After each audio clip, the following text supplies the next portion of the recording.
Thank you, Alex. Thanks for being our guest. No, I'm very happy to be back in Torino. The colors of your musical palette are many, and musically speaking, you are quite curious. Do you have a specific approach when researching, experimenting, and composing? So this is a very interesting question. I think music in general is big and it's beautiful, and it can be easy to limit yourself. It can be easy to think what the music should sound like instead of following your intuition or your concept. So the truth is, when I play, I don't think about the breadth of the language. I follow the same as when you speak with somebody. You follow a train of thought, you follow an argument, or you find a problem with your own argument and change direction. For me, playing is a little bit like this. And so just in the same way that hopefully well-developed thought can follow lots of different directions, the same with musical thought or musical argument or musical intuition. So the truth is, I don't think about these things because I think it's a risk to limit yourself before the event. And I think it's one of the things that I'm hopefully getting better at, and as a result, I'm trying to allow my music to go in lots of directions, just like a thought process.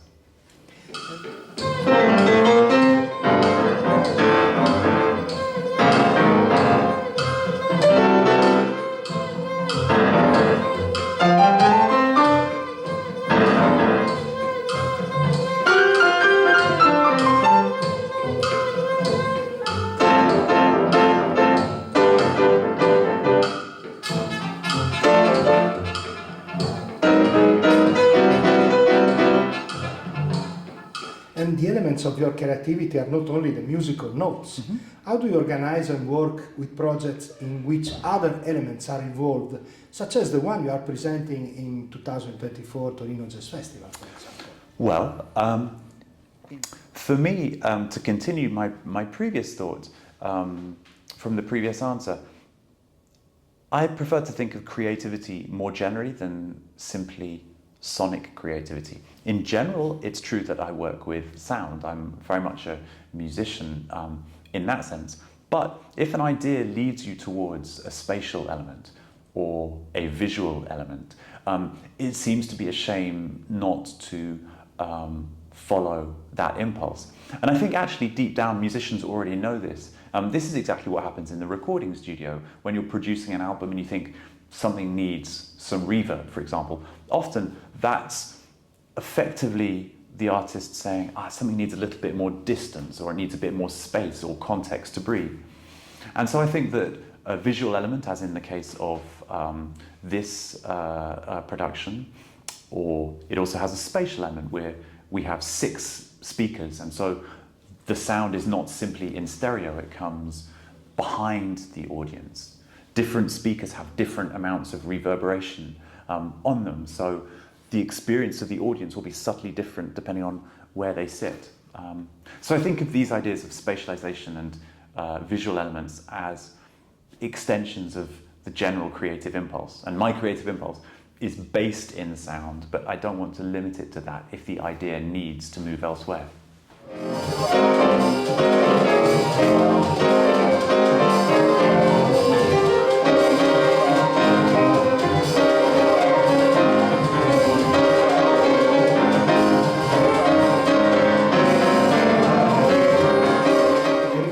In particular, the project you are presenting now, Torino Jazz Festival, dedicated to Duke Ellington, which is the contemporary suggestion, the current relevance of his music?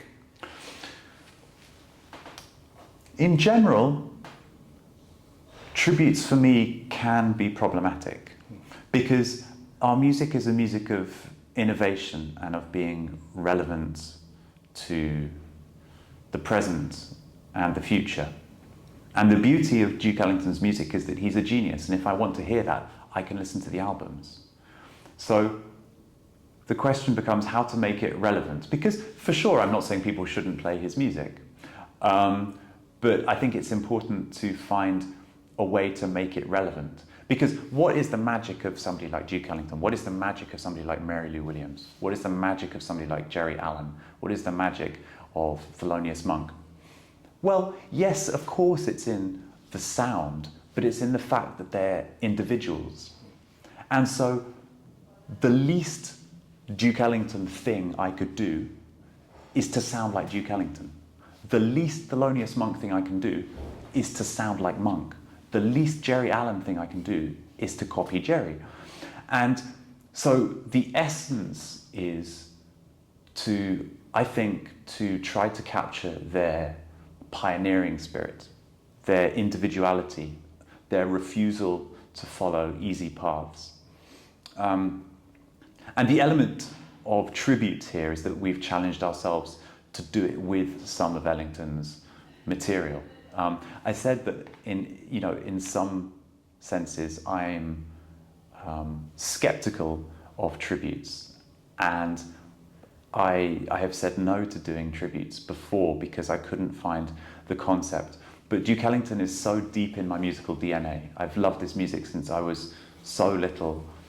The sentiment, the music, I'm a musician, but really I'm a music fan. And the music fan part of me couldn't say no to taking the challenge of Duke Ellington, even though the music is so special to me that it's a big challenge. But I think you can't resist the challenge sometimes if you love the music enough.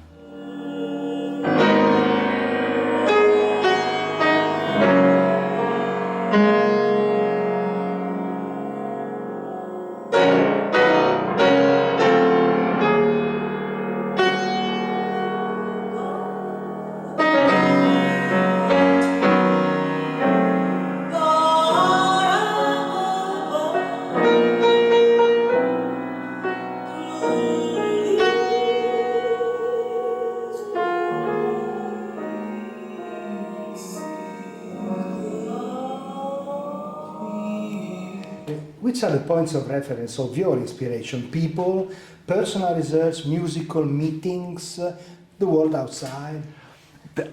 This is a very, very interesting and very difficult question. For me, music, for example, one of its beauties is its abstract nature. It can mimic the world outside. Music can sound like birdsong, but it can also be escape from the world. You look at the world and the political situation in the world at the moment, and music provides a commentary and also a refuge from it. Music for me has always been an abstract thing. It's never visual. I can't see music. It doesn't conjure images for me. In my head, it's almost a world. It's a little bit like the game of chess or a world of numbers. It's a purely abstract thing. And so it's very difficult to verbalize, to articulate what the inspiration is. Of course, on a simple level, it's to do with finding collaborators who understand things the same way as you. Or if they don't, when you combine your worldviews, the results are interesting. And I'm very lucky to know many very brilliant musicians, I suppose, is the thing. So basically what I'm saying is this: my tactic is to find my favourite musicians on the planet and to have the best seats in the house to listen to them. That's what I do. That's my secret. It's gone now.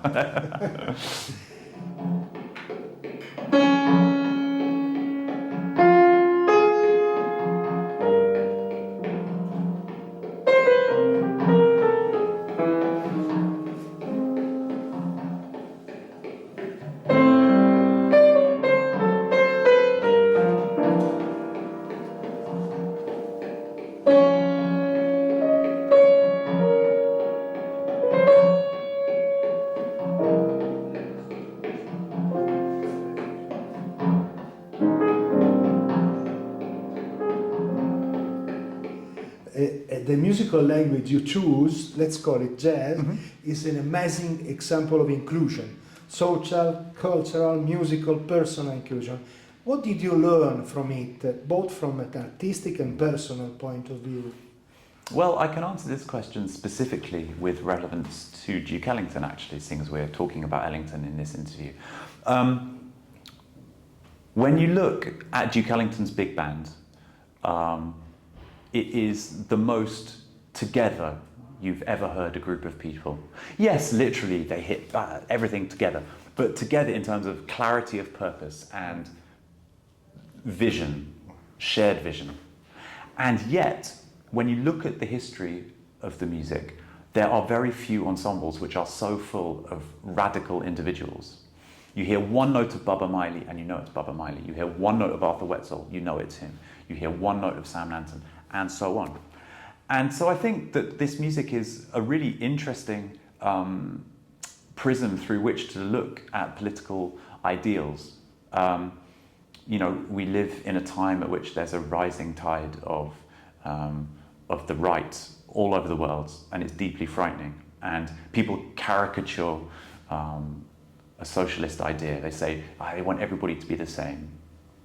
But no, the music shows that this is not what's happening. People need to be equal and have equal opportunity and so forth. But you can still have a solidarity, a group purpose, and a clarity of vision, and everyone within that be a radical individual. And for me, that's part of the genius of Duke Ellington, and that's why the music is relevant far beyond the sound of the music, the ethos of how it's made. And I think that that's something we could look at. And I say that, I feel sad for Italy in the same way that I feel sad for the UK. We have this rising tide, which is to do with division and haves and have-nots and superiority and some idea that people are somehow different. And the music models the fact that this is not the case.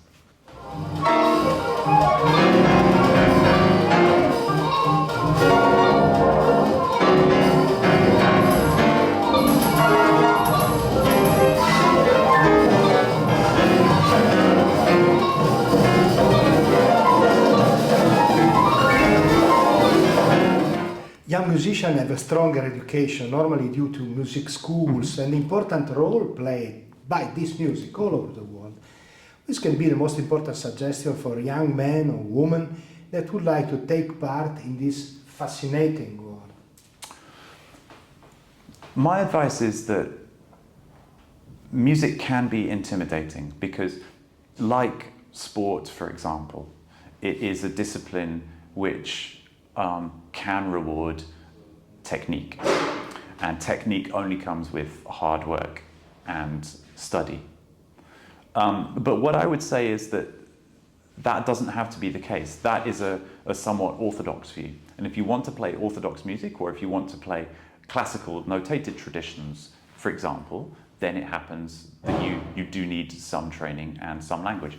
If you want to play straight ahead jazz, if your passion is to play the music of John Coltrane, there are certain disciplines which you need to acquire for you to operate in a certain way. But the music can be anything that you want it to be. So the only responsibility of the person approaching music is to do it with sincerity and to make the music that that person wants to make. If your creative impulse is telling you that you need to acquire some more dexterity, then you have to do the work to get that. But if you're making the music that you want to make without that, then it's no problem. And nobody should care that you can't do this, because really, in one sense, not being able to do something else, you can frame that positively. That means that you have to approach certain materials with a different point of view. So that would be my comment. If you want to play the music of Sciarrino, if you want to play the music of Nonno, if you want to play the music of Bach, you have to equip yourself with certain skills. But as I said, music is big and it's beautiful, and there are many, many ways to do this in other ways. Thank you very much, Alex. No, not very at all. kind. Yeah, thank you. Thank you.